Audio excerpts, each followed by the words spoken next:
Hey guys, this week I'm going to show you how I made this carbide cutting tool for the lathe. Stick around.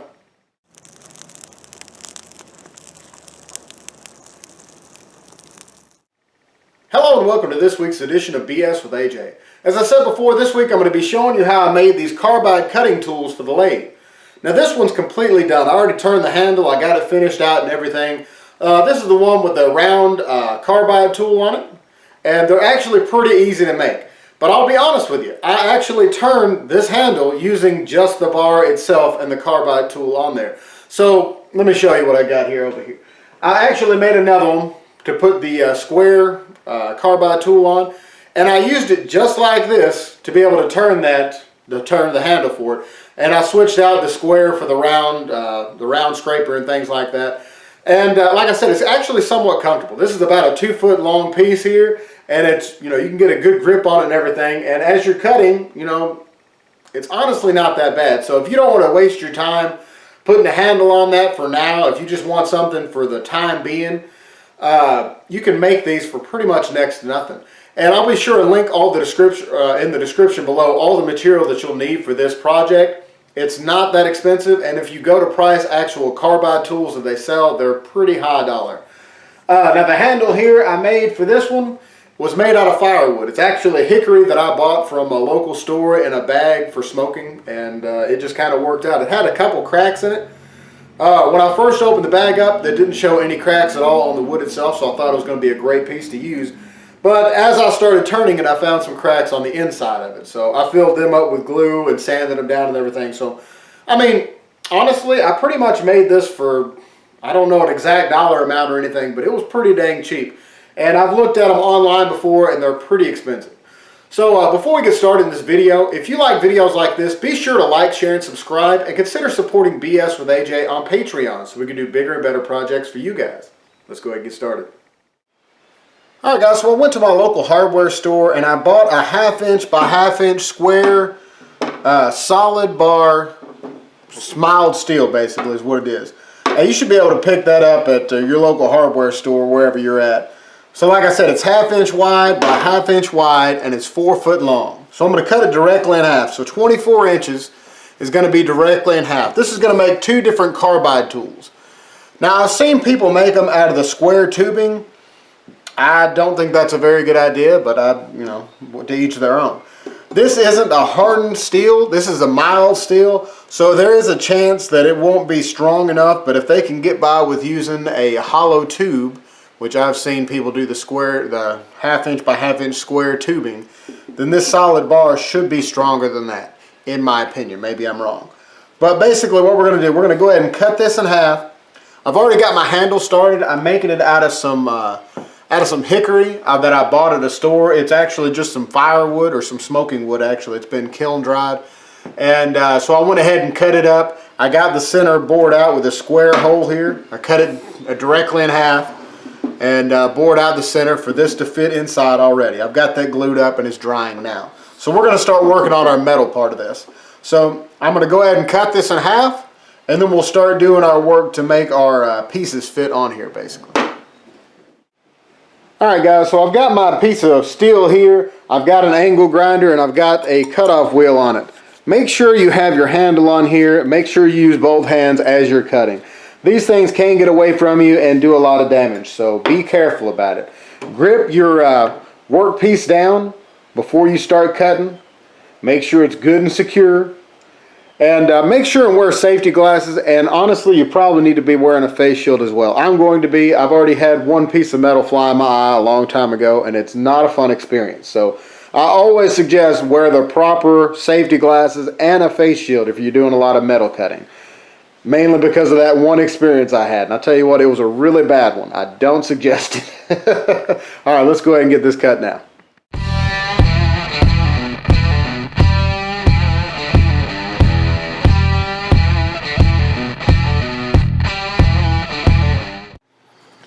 Alright guys, I got my end cut down, and I went ahead and filed down these edges here, and I sanded it a little bit with some 80 grit sandpaper to make sure there's no sharp edges on this. Alright, now here comes a very precise part. So let's get our hardware set out. Alright guys, so let's go ahead and go over the hardware I got. I've got an 832 NC drill and tap set right here. And then we have our 832, they're flathead socket cap screws. So they're stainless steel. As you see here, they've kind of got a taper on the edge here, or on the head here. So that way it'll fit in these carbide sets here. They are let's see here, they are 3/8 of an inch long. They're stainless steel. I'll be sure and link all this in the description below so you know where to get this stuff. And then I've got two different types of carbide tools here. So I've got the round ones and I've got the square ones. And I think whenever I put this, wherever I end up putting it on the edge of this here, I should be able to interchange them if I want to. Alright, so there's the end. We already have rounded over and everything, and we're going to have this sitting pretty close to that edge. You don't want to be you don't want to be too close to it, but you want to be pretty close to that edge. So that way you can actually use that cutting edge. So you're going to definitely want to use a, you're definitely going to want to use a drill press for this. If you do it by hand when you're this close to the edge, your screw may or may not be in the right spot basically. You could lose a lot of strength that way. So do it however you want to, but I'm going to be using a drill press personally. You may want to start with a smaller bit and then move up to this one. So maybe use like an 1/8 inch pilot bit or something like that, or even smaller maybe a 1/16 of an inch, whatever you feel comfortable doing. But we're going to be using this drill and tap set that I bought. We're going to go ahead and go probably all the way through. That way if I want to flip it around, maybe I could do that. I'm not for sure on this. So I think that's the way we're probably going to do it though.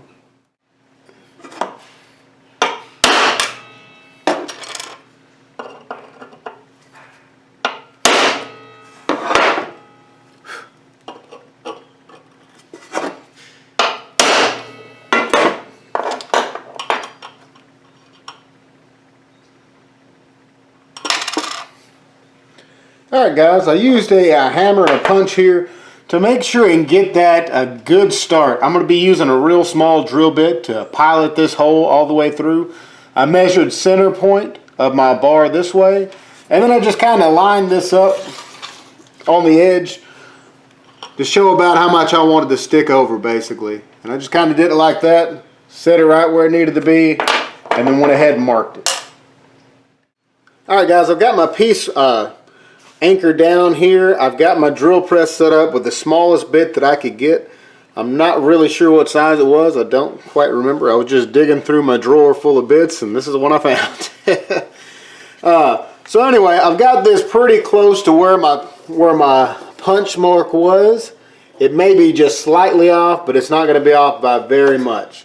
So I'm going to be using a little bit of WD-40 to help make sure this bit doesn't overheat, because it's so small. But anyway, let's go ahead and start drilling now.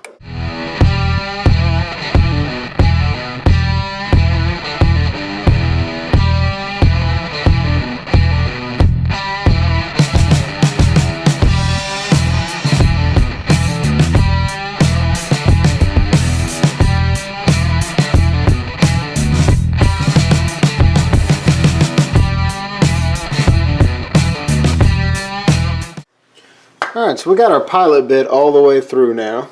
That's good. Alright, now what we're going to do is go ahead and switch our bit out to the size we actually need to use here that came with our tap set. Alright guys, we got our bits changed out here. We're going to go ahead and use WD-40 on this one as well and go probably just as slow, if not a little slower. We're going to be trying to clean it off as often as we can because we don't want to mess up, excuse me, we don't want this hole to get crooked or anything like that. Because this is what's going to be holding on our carbide tool, and you know it needs to be good and secure. So let's go ahead and do that real slow like.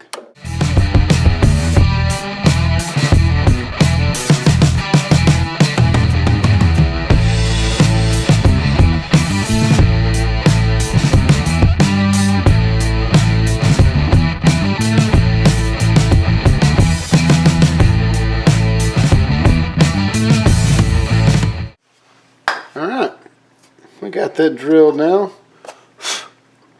That actually went very easily with that bit there. That other bit I was using was a 1/16 inch bit, by the way. This one's our 3/32, I believe. Alright guys, so I've got my tool here, and unfortunately even as the tightest it'll go, it won't actually fit very snug. But we're going to go ahead and try to use it anyway. The other thing I could do would be take a pair of vice grips or something and grip it onto this square end here. I could probably do it that way, but honestly I feel like this will be a little better, even though it's not tightened up as tight as it'll get. We want to make sure and use some kind of oil. They do have cutting oil specifically for this, and I'll be sure and link some of that down in the description below. But all I've got on hand is WD-40, so it's going to have to work.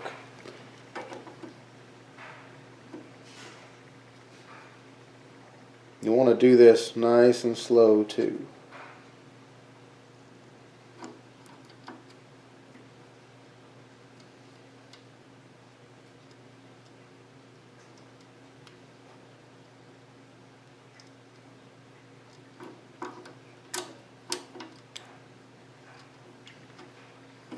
If you've ever had to tap anything before, you'll know that you need to go in a little bit, come back out a little bit.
Alright, looks like we're all the way through now.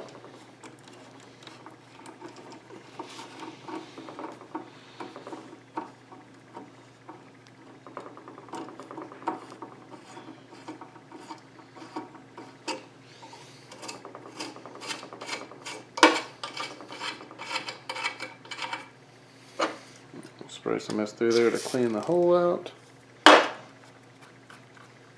Clean this back off. We'll just go ahead and do it by hand. Run it all the way through. Yeah, there it is, all the way through. Awesome.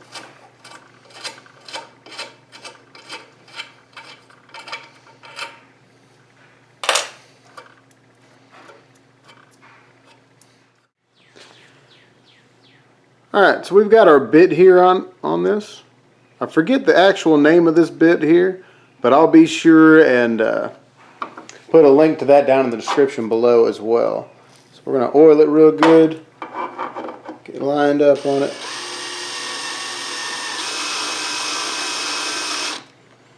We're just slowly going to do this because we don't want to mess up all the threads we just put in here.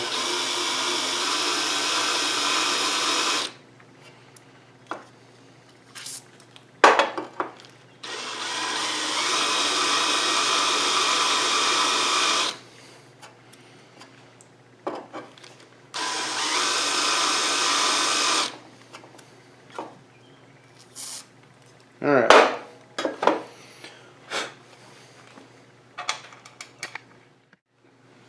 Let's go ahead and try and put this back in again.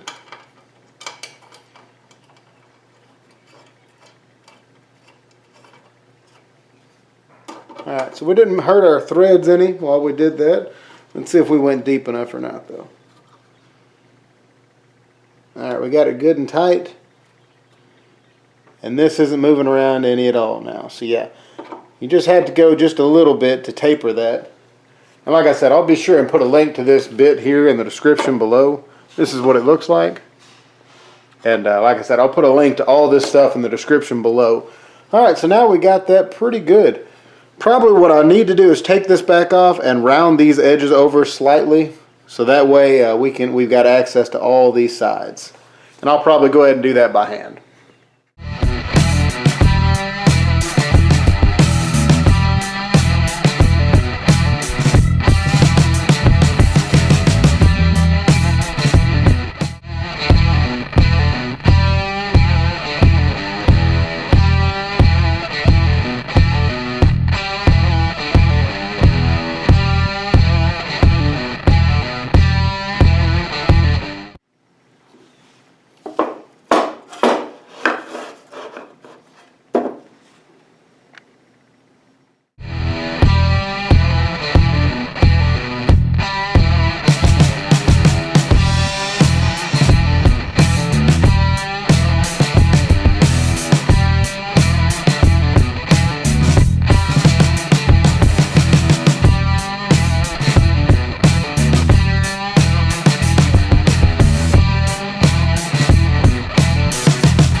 Alright guys, well it's been a full 24 hours, so this glue's had plenty of time to dry and set up and everything. So basically right now what I'm going to do is start turning it. As you can see, I made this from just some firewood, and it was kind of hard to get it to cut straight, of course. So anyway, I've got basically what I did is I took the weird shaped pieces I had here and made sure I had one flat side.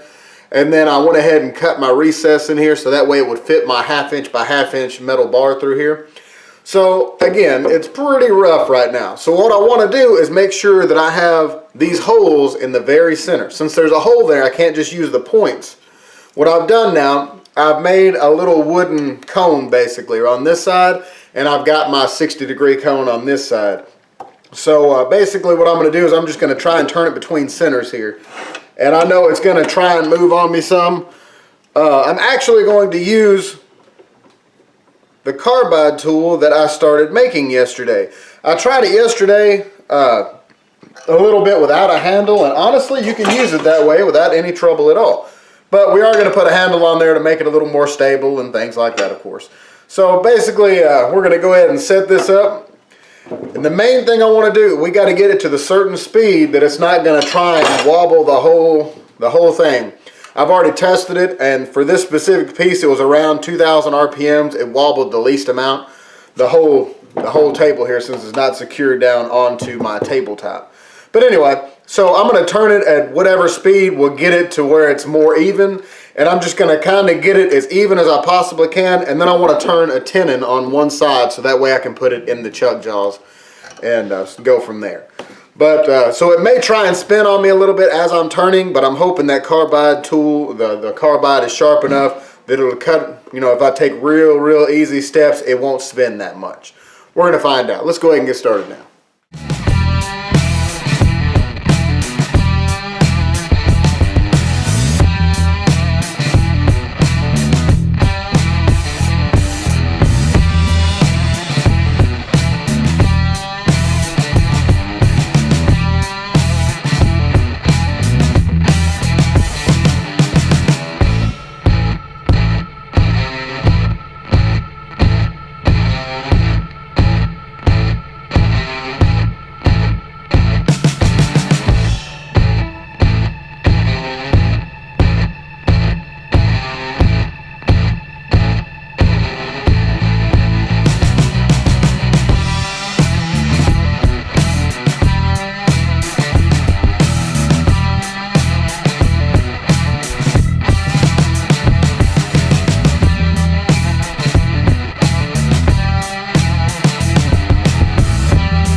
Alright guys, let's go over what we got to do now. We have our carbide cutter made, we've got it attached and everything, we've got our handle turned and everything. Unfortunately, I had to make my handle in 2 separate parts. You can make yours in 1 part if you have a big enough piece of wood. The wood I was using wasn't quite long enough, so I went ahead and made it in 2 separate pieces. So it's not too big a deal, it's just an extra step, of course. The very first thing that I'm going to do is actually attach these 2 together. I'm going to use some CA glue, and I've got a spray that'll actually dry it within 8 seconds. So I'm going to spray that on here, put the glue on, and hold it in place until it sets up, which shouldn't take very long, like I said, about 8 seconds or so. Once we're done with that part, that'll make sure that our handle is lined up the way we want it to and everything. Then we're going to start prepping our bar here. We need to sand it down. I'm going to use some 80 grit sandpaper, get all this paint off or whatever that is, that coating there off. We're going to go ahead and sand it down, put a couple notches in the corners here, just give that epoxy something to grab onto. Next, we're going to be working on our copper piece here. On the very end, we're going to be putting that on here. A lot of people, when they make these tools, they put a little copper coupling or something on there. The way the diameter mine worked out to be is going to be a 1-inch copper tube that I need to use. So just double check. You need to have the outside diameter be smaller than the inside diameter of whatever you're using. So if you're using a 1-inch pipe like I did, it needs to be slightly under 1 inch and things like that, of course. We're going to cut this pipe down to about 1 inch or something like that. I think either I've got 3/4 or 1 inch. I'll have to remeasure that here in a minute. But basically, we just want it sticking a little bit above that. And that's going to help hold this together because we do have 2 pieces glued together for that square hole that we made. That'll help hold it together up there. And it'll also make it look a little bit better. So that's going to be our next step. We're going to go ahead and glue this into place, and then we'll come back and glue this. We may do it all at the same time. I'm not 100% sure. We'll play it by ear a little bit. But basically, I did the math here, and you're going to have to figure out the volume for the hole that you got. So I've got a square hole here that's 9/16 by 9/16 to make sure I had enough room for my 1/2 inch by 1/2 inch rod to go through. So you'll have to figure the difference there. And then on this piece, because I didn't want to have to cut another one in half and wait for the glue to dry, I went ahead and just drilled a hole that would actually fit the bar here without having to sand down the edges or anything. So this is a little bit oversized. It's a 3/4 inch hole, and it's about 8 centimeters deep or something like that. So you got to figure the difference of that, of course, too. What I ended up with is I need to make about 100 milliliters of the epoxy here, which is close to about 4 ounces, something like that. This is half and half mix, so we're going to do 50 milliliters of part A and 50 milliliters of part B. We're going to mix it together for 1 minute. And then what we're going to do is we're going to pour a little bit down here. Once I get this glued together, we'll pour some of it down the hole there, so that way it helps fill up the bottom here for sure. Then we'll go ahead and coat the bar here after we've got it prepped, slide it into place, and then if we have any left over, we'll probably go ahead and try to pour it in as well. We will need a little bit, of course, to glue this piece on, whether we make some more here in a minute or if we just go ahead and do it all at once, whichever way it ends up working. But that's what we're going to be working on here for the next few minutes. So I'm going to put it all on fast motion, that way you don't have to sit there and listen to me go over step by step again. So anyway, so let's go ahead and get started now.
guys, well here's our final product here. So I went ahead and refinished the handle a little bit better. Whenever I put these two pieces together, I could feel a little bit of an edge here because they weren't exactly the same size. It was just slightly off, and it also didn't line up perfectly when I went to glue it together. So it's not a big deal. I sanded it down with 120 and then 220 over this whole edge here, and then I went ahead and put another coat of boiled linseed oil over it. So it's nice and smooth now, no problems at all. I did take a little bit of the burnishings on the end here, but just on the bottom side. So that, like I said, that's not a big deal or anything to me.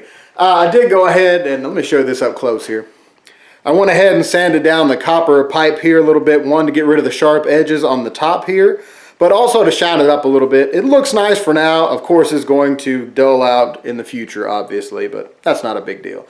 But yeah, here's the handle. It's finished up and everything. And here on the tip, I'll show you this. I kind of angled this down at a fairly steep angle here, but I couldn't go too steep because of the where the screw actually is there. You can kind of see it sticking out just barely there a little bit.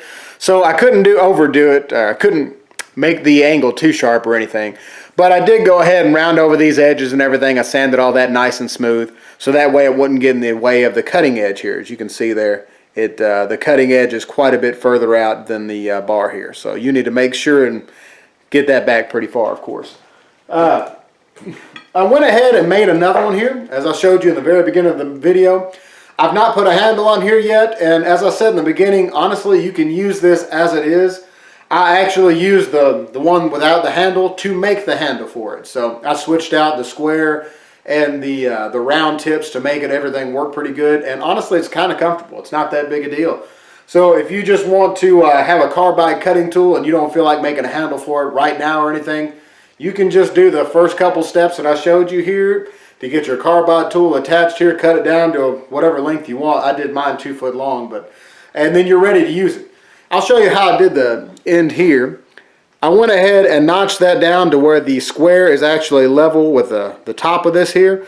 I just wanted to try and see how it worked out. I've seen most of the tools you can buy online are like that. And honestly, it looks pretty good. And I went ahead and tapered all the ends down this way here, as you can see. So that way, again, none of the metal is in the way of the cutting edge up here. Again, I can't do a whole lot with the radius here because you can see the screw kind of sticking out a little bit through the back. You want to make sure you have as many threads as you can get on there to hold that carbide tool into place, of course, because you don't want that flying off at you as you're using it. That would be a very bad scenario. Anyway, like I said, here's our final product. I hope you enjoyed this week's video. Be sure to like, share, and subscribe, and consider supporting BS with AJ on Patreon so we can do bigger and better projects for you guys. And I'll see you next week.